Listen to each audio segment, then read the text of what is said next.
Assalamualaikum warahmatullahi wabarakatuh. Yang terhormat dosen penguji ujian kinerja PPG Daljab Angkatan 2 tahun 2021. Perkenalkan, nama saya Miftahudin SPDI. Saya guru PAI SDN 3 Parangan, Kecamatan Karanganyar, Kabupaten Kebumen, Provinsi Jawa Tengah.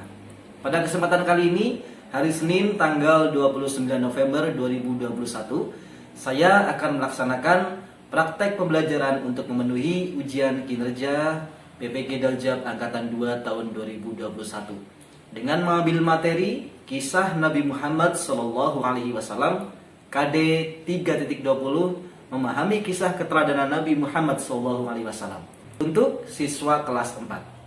Nah, untuk lebih jelasnya berikut video praktik pembelajaran yang telah saya laksanakan. Mohon untuk masukan dan saran agar kedepannya praktek pembelajaran saya bisa lebih baik lagi. Terima kasih atas perhatiannya. Sekian, Assalamualaikum warahmatullahi wabarakatuh.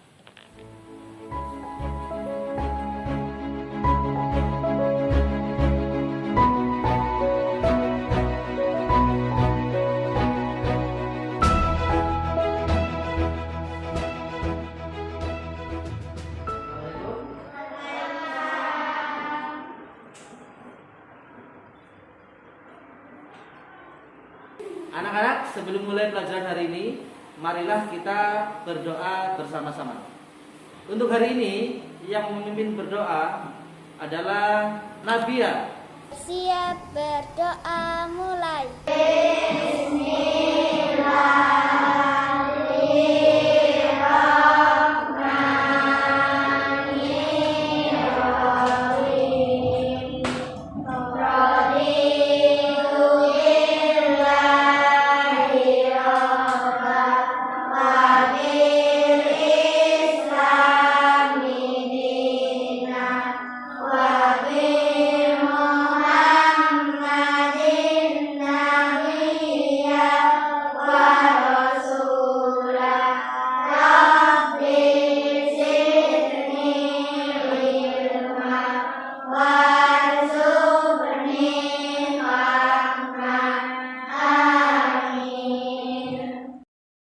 Terima kasih untuk Nadia yang sudah memimpin doa hari ini.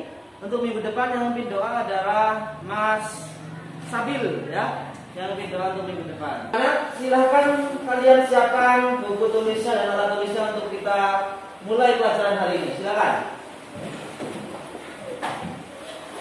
Pastikan semuanya membawa, tidak ada yang ketinggalan, ya.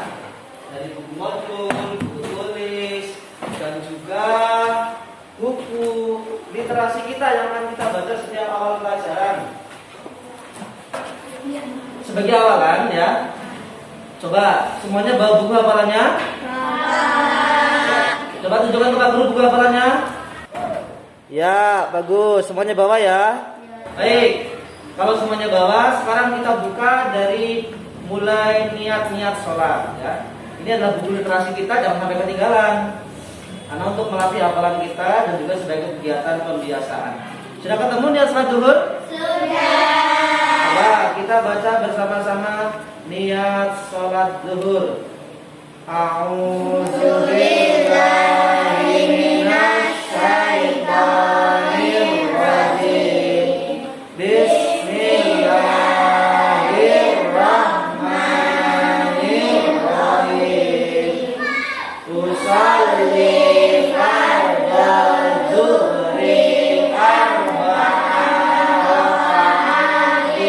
Mustaqbilal qiblat ada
bacaan-bacaan sholat. Nah, pastikan buku ini jangan sampai yang ketinggalan ya. Selalu dibawa saat pelajaran agama. Baik, masih ingat dengan pelajaran minggu lalu? Minggu lalu kita belajar tentang perilaku, sikap, santun, dan menghargai. Ya, siapa yang masih ingat tentang sikap santun? Santun adalah baik tutur katanya serta perbuatannya. Sudah bertanya, kita berikan tepuk tangan Safira. Selanjutnya, dari Safira, siapa yang masih ingat tentang perilaku menghargai teman? Yuk. Menghargai teman adalah menghormati pendapatnya serta tidak membeda-bedakan. Ya, terima kasih untuk pendapatnya. Kita berikan tepuk tangan untuk Farah. Ada pendapat yang lain? Pak Guru, saya boleh menambahkan? Ya, silakan. Menghargai teman bisa diterapkan di sekolah. Misalnya, mendengar pendapat teman saat berdiskusi. Ya, terima kasih. Kita berikan tepuk tangan Mas Sabil. Ada yang mau menambahkan lagi? Ya, bagus. Silakan. Manfaat perilaku santun. Manfaatnya itu banyak, Pak. Misalnya, menjadi memiliki banyak teman, tidak dikucilkan dari pergaulan, dan dipercaya oleh banyak orang. Ya, terima kasih, pendapatnya luar biasa. Tepuk tangan. Selanjutnya anak-anak, kita akan mempelajari tentang sikap dari kisah Nabi Muhammad Shallallahu Alaihi Wasallam. Pak Guru nanti akan memutarkan film ya, sambil Pak Guru menyiapkan perangkatnya, baik proyektor dan juga audionya. Anak-anak silakan sambil dibuka dulu buku yang menceritakan tentang kisah Nabi Muhammad SAW.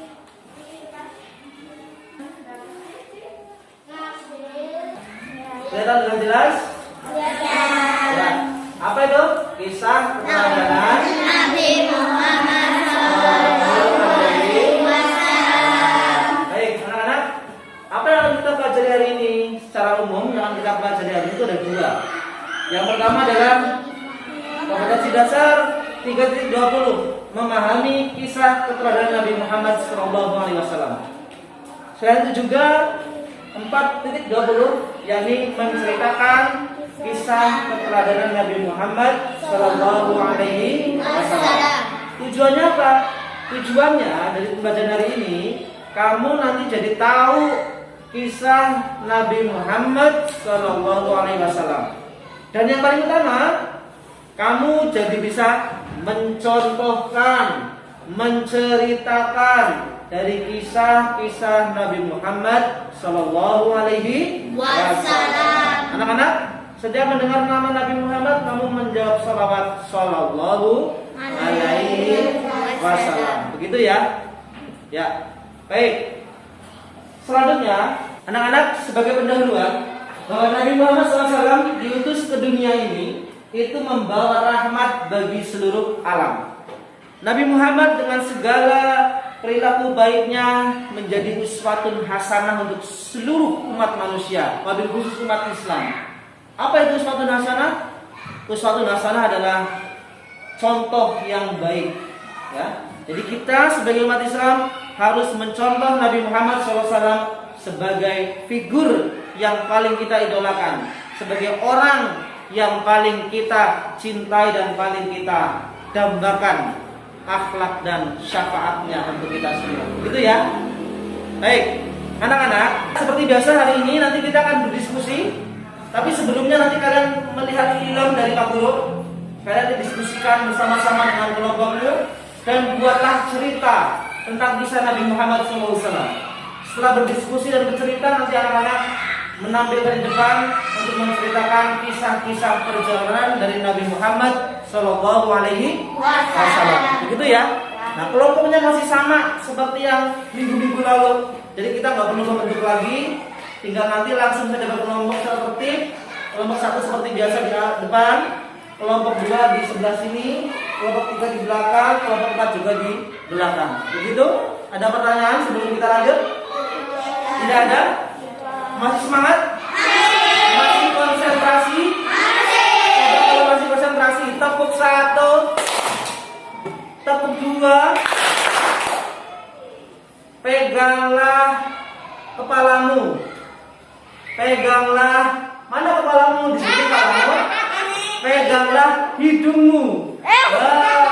Jadi kamu nggak konsentrasi ya. Baik, terima kasih anak-anak. Masih konsentrasi. Selanjutnya nanti kita langsung berdiskusi dan kelompok ya. Ya. Silakan anak-anak untuk mau menuju kelompoknya masing-masing. Kelompok silakan. Hati-hati pada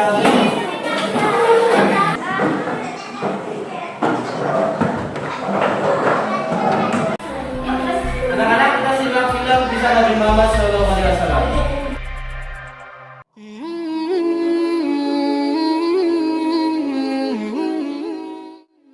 Bismillahirrahmanirrahim. Assalamualaikum warahmatullahi wabarakatuh. Kisah hidup Rasulullah Shallallahu Alaihi Wasallam memang penuh dengan hikmah. Nabi Muhammad Shallallahu Alaihi Wasallam adalah contoh dan teladan yang baik bagi semua umat. Dari kisah perjalanan hidup Nabi, kita sebagai manusia biasa dapat mengambil berbagai teladan agar kita tidak tersesat dalam pergaulan yang salah. Apalagi pada zaman sekarang ini, para generasi milenial seakan-akan sudah hampir melupakan sejarah nabinya.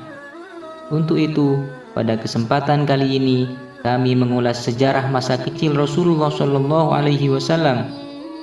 Bagaimana sejarah kehidupan masa kecil Nabi Muhammad Shallallahu Alaihi Wasallam? Mari simak video ini sampai tuntas.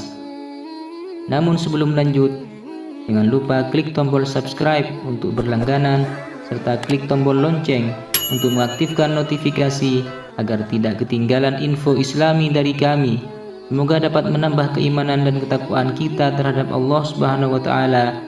Amin ya rabbal alamin. Segala umat manusia dalam kegelapan dan kehilangan pegangan hidupnya, lahirlah ke dunia dari keluarga yang sederhana. Di kota Mekah, seorang bayi yang kelak membawa perubahan besar bagi sejarah peradaban dunia. Bayi itu yatim.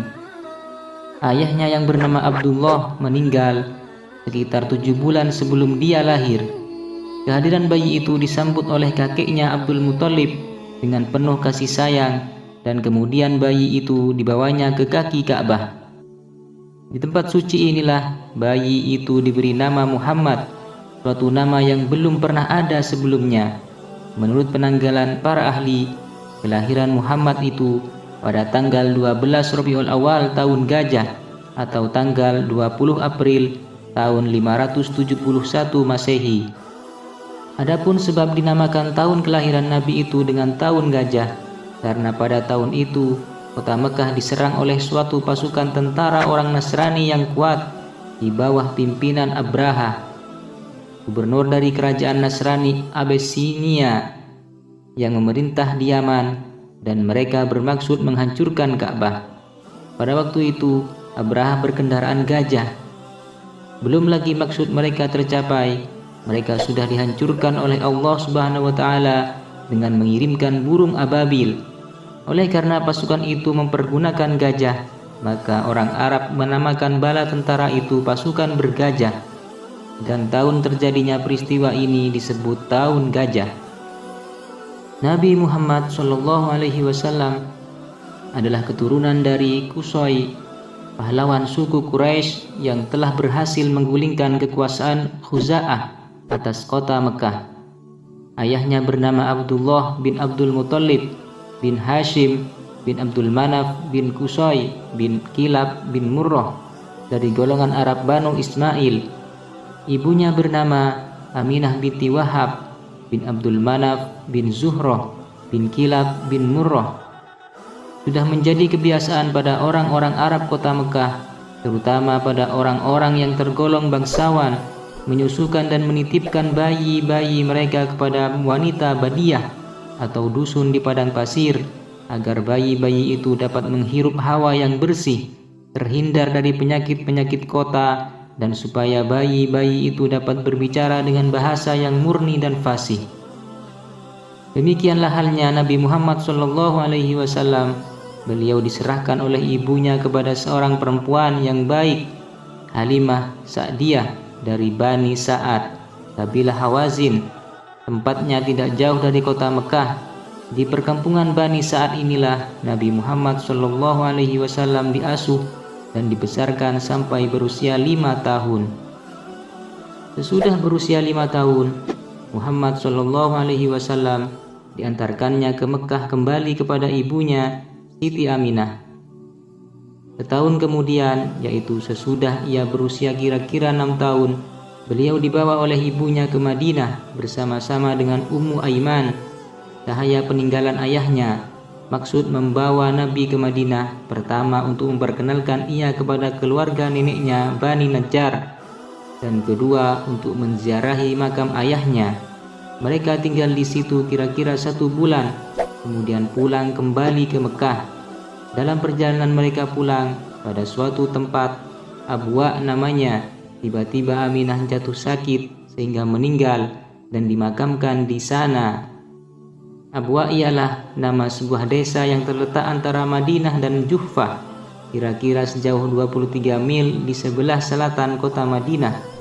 Betapa sedih hati Muhammad, dari kecil tak mengenal ayahnya, kini harus pula berpisah dengan ibunya.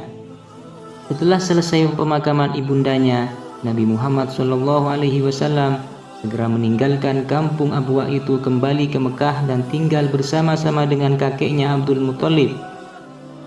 Disinilah Nabi Muhammad SAW diasuh sendiri oleh kakeknya dengan penuh kecintaan. Usia Abdul Muthalib pada waktu itu mendekati 80 tahun. Disebabkan kasih sayang kakeknya, Muhammad SAW dapat hiburan dan dapat melupakan kemalangan nasibnya karena kematian ibunya. Tetapi keadaan ini tidak lama berjalan, sebab baru saja berselang 2 tahun ia merasa terhibur di bawah asuhan kakeknya. Orang tua yang baik hati itu meninggal pula dalam usia 80 tahun. Muhammad SAW ketika itu baru berusia 8 tahun. Sesuai dengan wasiat Abdul Muthalib, maka Nabi Muhammad SAW diasuh oleh pamannya Abu Thalib. Kesungguhan dia mengasuh Nabi serta kasih sayang yang dicurahkan kepada keponakannya ini tidaklah kurang dari apa yang diberikannya kepada anaknya sendiri. Selama dalam asuhan kakek dan paman, Nabi Muhammad menunjukkan sikap yang terpuji dan selalu membantu meringankan kehidupan mereka. Ketika berusia 12 tahun, Nabi Muhammad SAW mengikuti pamannya Abu Thalib membawa barang dagangan ke Syam. Sebelum mencapai kota Syam, baru sampai ke Busra, bertemulah kafilah Abu Thalib dengan seorang pendeta Nasrani yang alim, Buhaira namanya. Pendeta itu melihat ada tanda-tanda kenabian pada diri Muhammad SAW. Maka dinasihatilah Abu Thalib agar segera membawa keponakannya itu pulang ke Mekah, sebab dia khawatir kalau Muhammad SAW ditemukan oleh orang Yahudi yang pasti akan menganiayanya. Dalam riwayat lain, kaum Yahudi akan membunuhnya. Lalu Abu Thalib segera menyelesaikan dagangannya dan kembali ke Mekah. Nabi Muhammad SAW sebagaimana biasanya pada masa kanak-kanak itu, dia kembali ke pekerjaannya menggembala kambing keluarga dan kambing penduduk Mekah yang lain yang dipercayakan kepadanya. Pekerjaan menggembala kambing ini membuahkan didikan yang amat baik pada diri Nabi, karena pekerjaan ini memerlukan keuletan, kesabaran, dan ketenangan serta keterampilan dalam tindakan. Meningkat pada masa dewasa, Nabi Muhammad SAW mulai berusaha sendiri dalam penghidupannya. Karena dia terkenal orang yang jujur, maka seorang janda kaya bernama Siti Khadijah mempercayai beliau untuk membawa barang dagangan ke Syam. Dalam perjalanan ke Syam ini, beliau ditemani oleh seorang pembantu Siti Khadijah yang bernama Maisarah. Setelah selesai menjual belikan barang dagangan ke Syam, dengan memperoleh laba yang tidak sedikit, mereka pun kembali ke Mekah. Sudah Nabi Muhammad SAW pulang dari perjalanan ke Syam itu, datanglah lamaran dari pihak Siti Khadijah kepada beliau. Lalu beliau menyampaikan hal itu kepada pamannya. Setelah tercapai kata sepakat, pernikahan pun dilangsungkan. Pada waktu itu umur Nabi kurang lebih 25 tahun, sedang Siti Khadijah kurang lebih 40 tahun. Nama Nabi Muhammad SAW tambah populer di kalangan penduduk Mekah sesudah beliau mendamaikan pemuka-pemuka Quraisy. Dalam sengketa, mereka memperbaharui bentuk Ka'bah. Pada permulaannya, mereka nampak bersatu dan bergotong royong mengerjakan pembaharuan Ka'bah itu. Tetapi ketika sampai kepada peletakan batu hitam atau Hajar Aswad ke tempat asalnya, terjadilah perselisihan sengit antara pemuka-pemuka Quraisy. Mereka masing-masing merasa berhak untuk mengembalikan batu suci itu ke tempat asalnya semula. Akhirnya disepakati yang akan menjadi hakim adalah orang yang pertama datang, dan pada saat yang kritis ini datanglah Muhammad SAW yang disambut dan segera disetujui mereka. Maka dimintanyalah sehelai kain, lalu dihamparkannya, dan Hajar Aswad diletakkannya di tengah-tengah kain itu. Kemudian disuruhnya tiap-tiap pemuka golongan Quraisy bersama-sama mengangkat tepi kain ke tempat asal Hajar Aswad itu. Ketika sampai ke tempatnya, maka batu suci itu diletakkan dengan tangannya sendiri ke tempatnya. Dengan demikian, selesailah persengketaan itu dengan membawa kepuasan pada masing-masing golongan. Pada waktu kejadian ini, usia Nabi sudah 35 tahun. Dalam perjalanan hidupnya, sejak masih kanak-kanak hingga dewasa dan sampai diangkat menjadi Rasul, beliau terkenal sebagai seorang yang jujur, berbudi luhur, dan mempunyai kepribadian yang tinggi. Tak ada sesuatu perbuatan dan tingkah lakunya yang tercela yang dapat dituduhkan kepadanya. Berlainan sekali dengan tingkah laku dan perbuatan kebanyakan pemuda-pemuda dan penduduk kota Mekah pada umumnya yang gemar berfoya-foya dan bermabuk-mabukan. Karena demikian jujurnya dalam perkataan dan perbuatan, maka beliau diberi julukan Al-Amin, yang artinya orang yang dapat dipercayai. Ahli sejarah menuturkan bahwa Muhammad SAW sejak kecil hingga dewasa tidak pernah menyembah berhala, dan tidak pernah pula makan daging hewan yang disembelih untuk korban berhala-berhala seperti lazimnya orang Arab jahiliyah pada waktu itu. Ia sangat benci kepada berhala itu dan menjauhkan diri dari keramaian dan upacara-upacara pemujaan kepada berhala itu. Untuk menutupi keperluan hidupnya sehari-hari, dia berusaha sendiri mencari nafkah karena orang tuanya tidak meninggalkan harta warisan yang cukup. Sesudah dia menikah dengan Siti Khadijah, dia berdagang bersama dengan istrinya dan kadang-kadang berserikat pula dengan orang lain. Sebagai seorang manusia yang bakal menjadi pembimbing umat manusia, Muhammad SAW memiliki bakat-bakat dan kemampuan jiwa besar, kecerdasan pikirannya, ketajaman otaknya, kehalusan perasaannya, kekuatan ingatannya, kecepatan tanggapannya, kekerasan kemauannya. Segala pengalaman hidupnya mendapat pengolahan yang sempurna dalam jiwanya. Dia mengetahui sejarah negerinya, kesedihan masyarakat, dan keruntuhan agama bangsanya. Pemandangan itu tidak dapat hilang dari pikirannya. Ia mulai menyiapkan dirinya atau bertahanus untuk mendapatkan pemusatan jiwa yang lebih sempurna. Untuk bertahanus ini, dipilihnya tempat di sebuah gua kecil yang bernama Hira, yang terdapat pada sebuah bukit yang bernama Jabal Nur atau Bukit Cahaya, yang terletak kira-kira 2 atau 3 mil sebelah utara kota Mekah. Demikianlah sejarah kehidupan masa kecil Rasulullah SAW. Semoga dapat menambah wawasan dan kecintaan kita kepada Rasulullah SAW. Wallahu a'lam bishawab. Wassalamualaikum warahmatullahi wabarakatuh.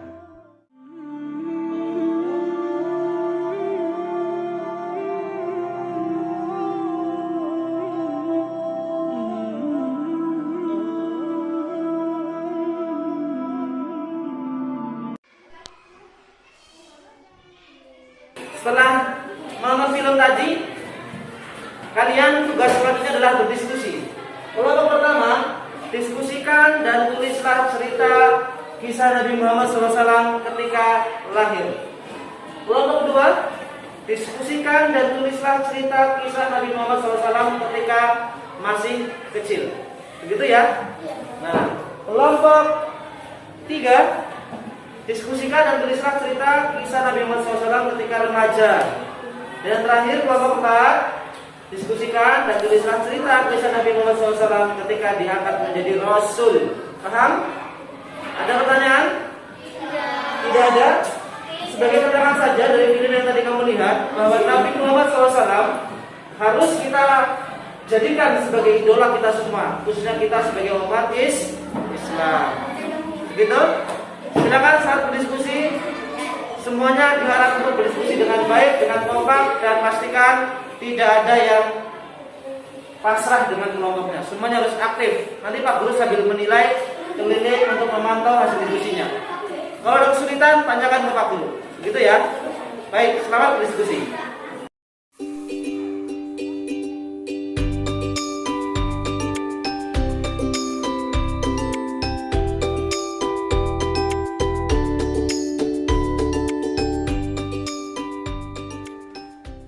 Teman-teman, kalau kisah Nabi yang ibunya meninggal itu masuk masa kanak-anak apa remaja ya? Menurutku sih masa remaja. Enggak. Masa anak-anak. Kok bisa? Kan masih umur 6 tahun. Iya benar, itu masa anak-anak. Oh gitu. Sekarang aku jadi paham.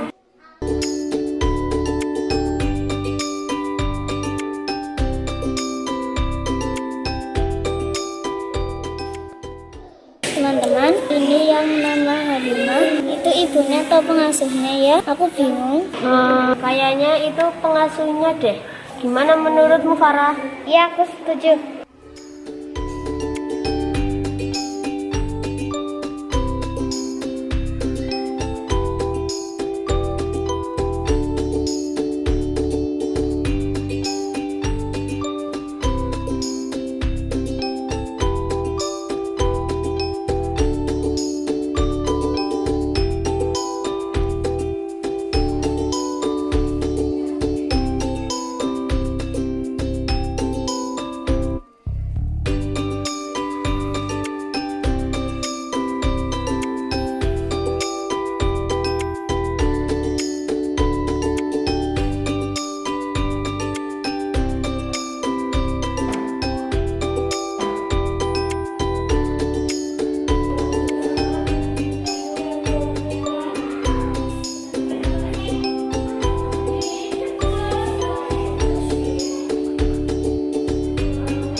Teman-teman, kisah pasangan pasukan bergajah kira-kira itu masuk kisah kelahiran apa kisah masa kecil ya?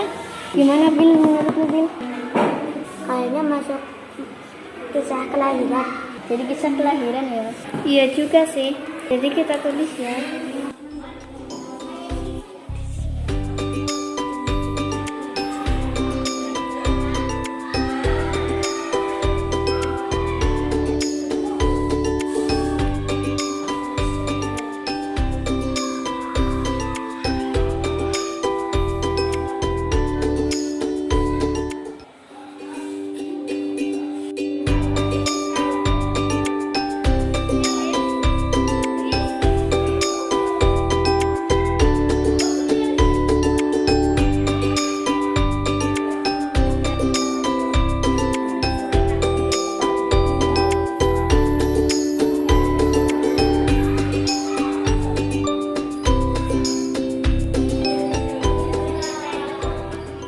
Teman-teman, tunggu. Ini ada yang aku bingung. Nabi diangkat menjadi Rasul, itu yang benar di umur berapa sih?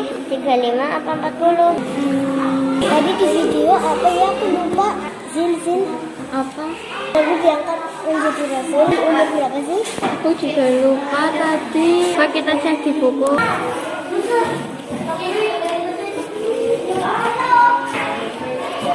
Ada nih, umur 40 tahun. Yuk kita catat. Oke.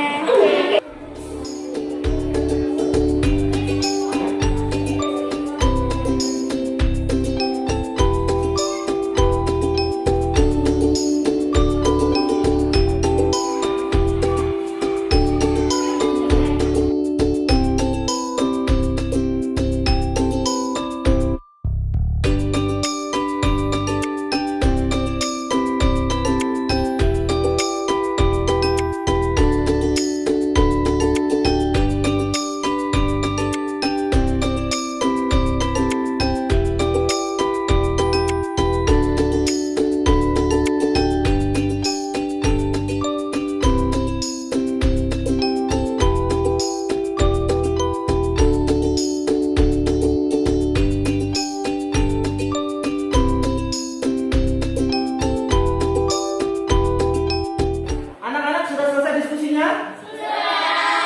Baik, kita langsung ya untuk mempresentasikan satu persatu dari kelompok 1, 2, 3, sampai 4. Masing-masing sudah menunjuk siapa yang mewakili kelompoknya? Kelompok 1 siapa yang mewakili? Najul? Kelompok 2 siapa yang mewakili? Najul? Kelompok 3 siapa yang mewakili? Kelompok 4 siapa yang mewakili? Ya, baik, terima kasih. Anak-anak, kita berikan tepuk tangan untuk kelompok 1 yang mewakili.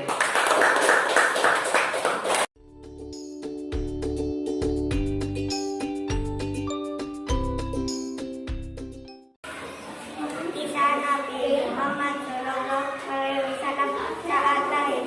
Nabi Muhammad lahir di Makkah hari Senin 12 Rabiul Awal pada tahun 571 kalender Romawi, 1450 tahun yang lalu. Membahas tentang menyembah Ka'bah Allah Subhanahu wa Ta'ala pernah menghentikan aksi mereka dengan segala kekuatan. Huruf ini ada di dalam surat Al-Fil yang memiliki arti tahun gajah. Rasulullah lahir di masa ini dan dibesarkan sebagai anak yatim karena ayahnya Abdullah telah meninggal dunia sebelum kalimat pun diberi balasan oleh Allah SWT, karena setelah itu air kasihnya keluar dengan deras. Ya, anak-anak, kita berikan tepuk tangan untuk Mas Nabil.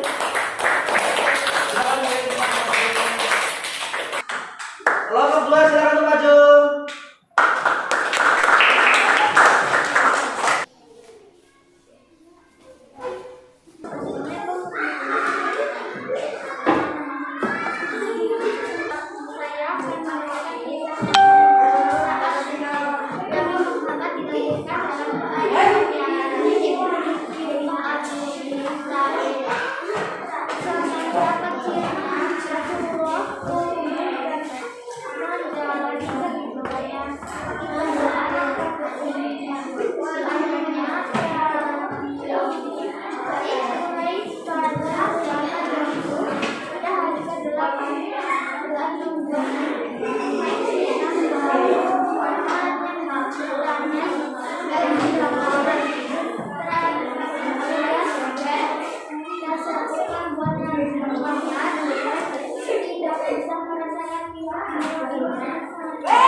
Kita berikan tepuk tangan. Baik, kelompok 3, silakan. Sekarang silakan maju.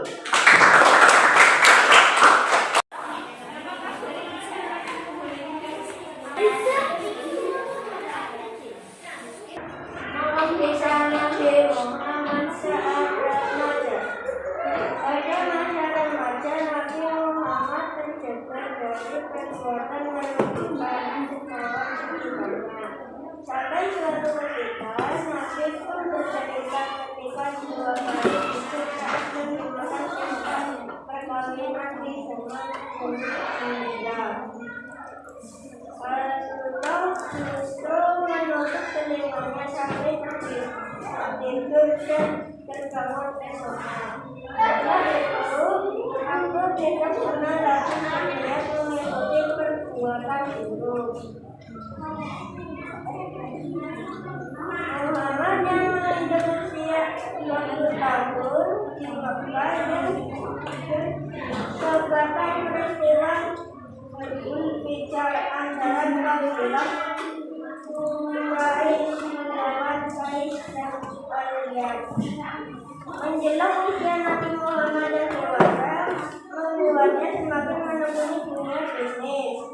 Nabi pun berjaga dengan kawan terbaiknya yakni Sa'id bin Abi Sa'id. Barulah pada saat usia 25 tahun Rasulullah menjalin kerja sama bisnis sama wanita kaya raya yakni Siti Khadijah. Ya, kita berikan tepuk tangan.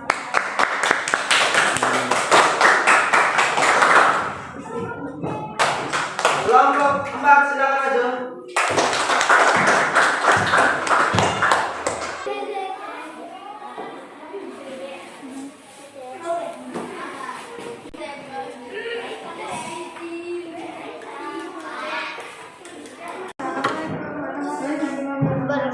Waalaikumsalam warahmatullahi wabarakatuh. Saya Nabila Syihada akan membacakan kisah Nabi Muhammad saat diangkat menjadi nabi.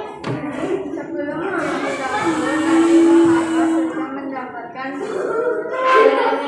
beberapa karunia istimewa dari Allah, seperti wajahnya terlihat benar dan keiman ini nyatanya menjadi tanda kebenaran Allah yang menandakan akan terjadi pada kehidupan terkini sampai akhir zaman. Nabi Muhammad mendapatkan sebuah mimpi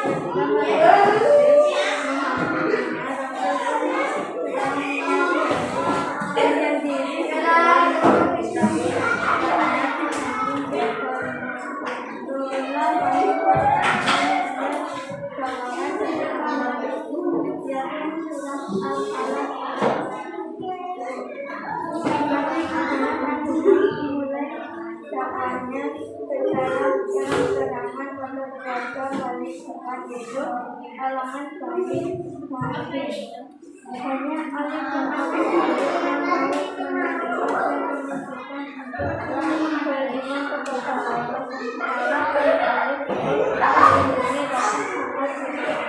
demikian dari saya. Assalamualaikum warahmatullahi wabarakatuh. Waalaikumsalam warahmatullahi wabarakatuh. Ya, terima kasih semuanya tepuk tangan tepat. Mari kita simpulkan dari kisah tadi ya, dari kisah Nabi Muhammad SAW dan juga hasil ceritamu semuanya. Ada 3 kesimpulan. Yang pertama, lahirnya Nabi Muhammad. Nabi itu dilahirkan di kota Mekah. Tanggal berapa? Tahun. Kenapa disebut tahun gajah? Karena di tahun tersebut terjadi peristiwa penyerangan pasukan bergajah. Kemudian yang kedua, alat Nabi. Karena kejujurannya, Nabi sejak kecil mendapat julukan Al-Amin. Artinya dapat dipercaya. Yang ketiga, kesimpulannya adalah Nabi diangkat ketika berusia 40 tahun. Gitu ya. Ya, sekarang anak-anak silakan kembali ke kelompoknya, kembali ke asal masing-masing.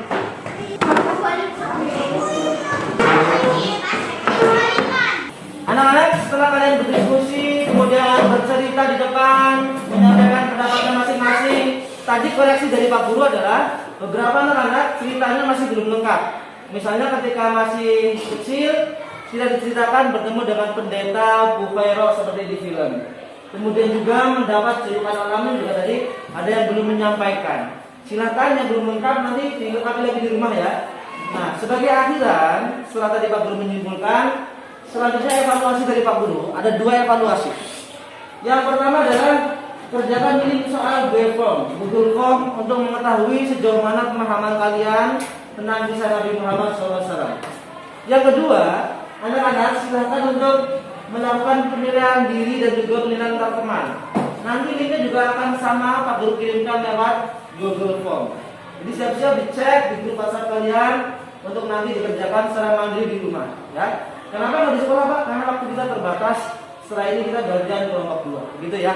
Nah, jangan lupa untuk minggu depan anak-anak kita akan mempelajari tentang materi toharoh, bersuci ya. Lebih khusus lagi kita akan belajar tentang wudhu. Begitu ya. Silakan dipelajari di rumah dan pastikan besok saat pelajaran agama tidak ada yang ketinggalan bukunya dan kalian sudah siap untuk mengikuti pelajaran. Begitu? Ada pertanyaan? Tidak ada? Sudah cukup untuk hari ini? Ya, jika sudah cukup, anak-anak marilah dengan membaca hamdalah bersama-sama. Alhamdulillah.